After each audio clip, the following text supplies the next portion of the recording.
you had some real heavyweights on the table with you. Tell me about that experience. I've played with them before a few times, so you know, you just got to show that you're not intimidated, and you know, a lot of the times the hands play themselves. And you didn't mind playing to the crowd either. I've got my daughter there, so she said, you know, if I cheer, you got to show some sort of reaction. So, It help you play at all? It does. Obviously, they give you confidence when you've been taken in hand, and it's good. It's always good when you've got support.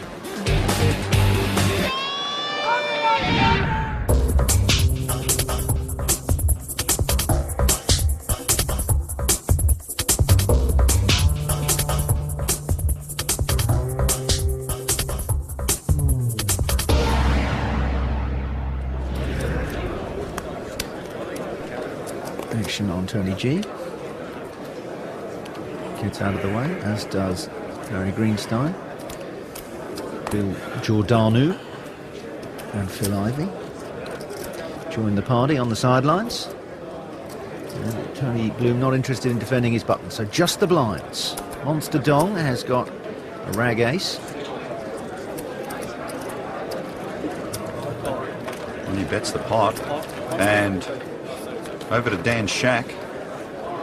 He's picked up pocket eights and he's moved all in, and Monster Dong quickly calls.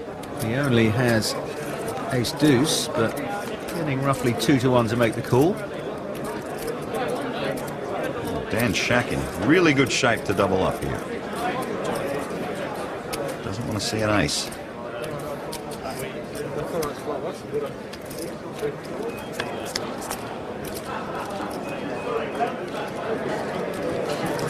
That is a good flop for the eights. So far, so good. The hedge fund manager. Turn card. Well, that's a deuce. So one more of those. And Jonathan Karamelikis would send Shack to the rail. The river, a harmless jack. The eights stand up. And he is going to have to make a hefty donation. Over 300,000 in that pot.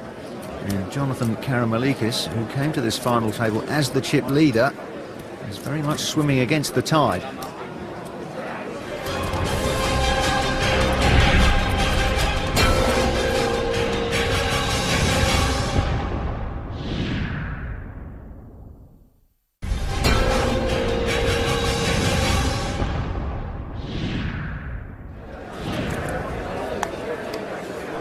Blinds are 8 and 16,000.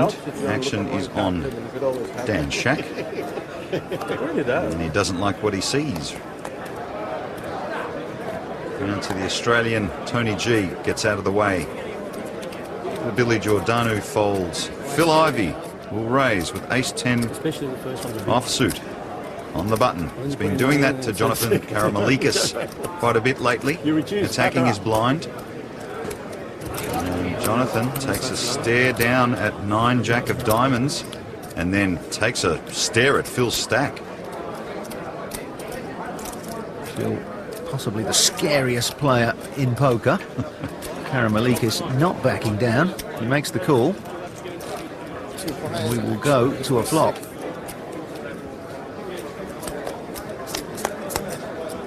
And here is the flop. It is a 10-9 deuce, so Phil Ivey, top pair, top kicker. But Jonathan Karamelikis has struck middle pair. Action will be on Jonathan. He has checked it to Ivey, who puts in 50,000. Phil Ivey not wasting any time here.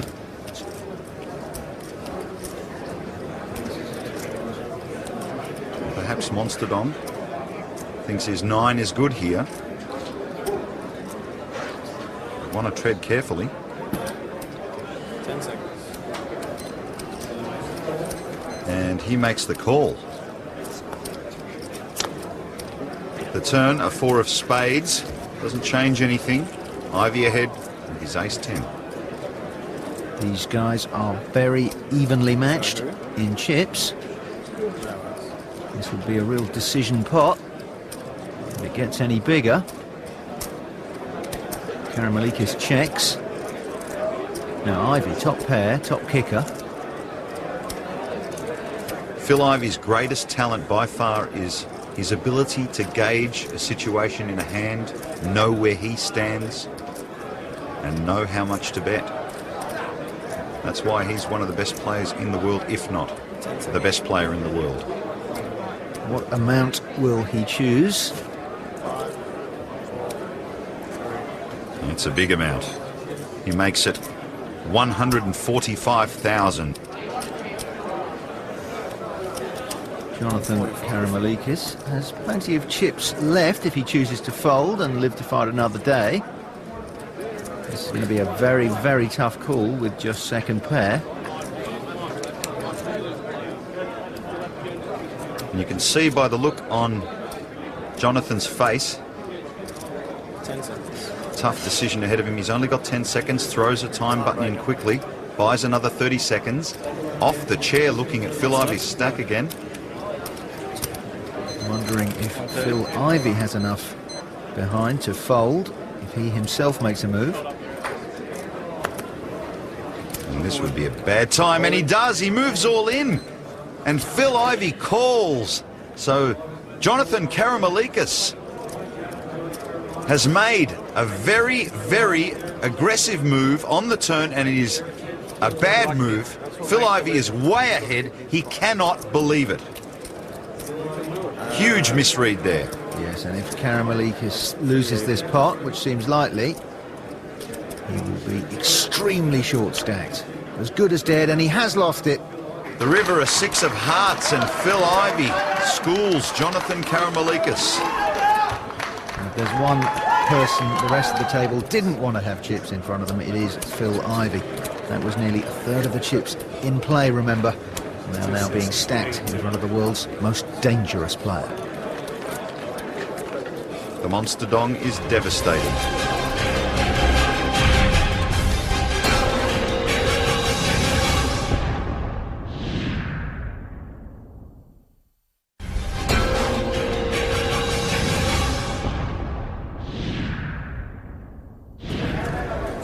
7 players remaining at the final table, but one of them, Jonathan Karamalikis, in very, very poor shape.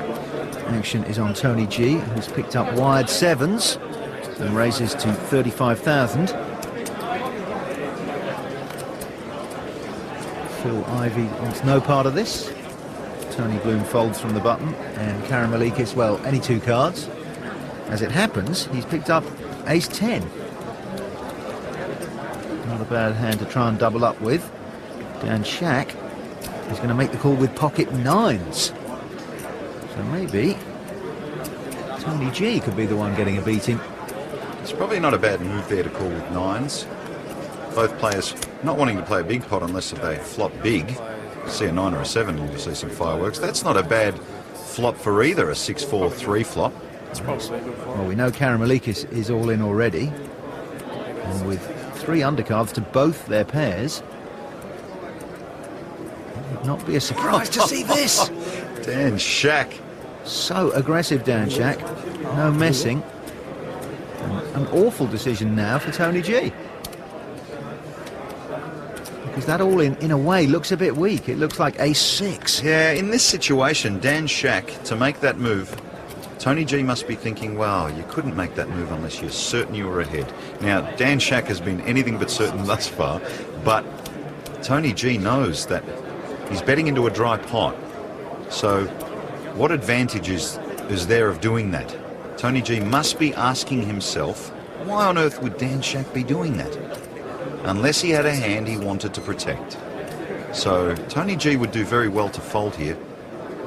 5, 4. He calls time.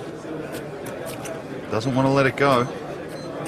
A lot of people see Tony G as a bit of a blowhard and a joker, but he's a very talented poker player and decision maker. He also has outs. An inside straight draw.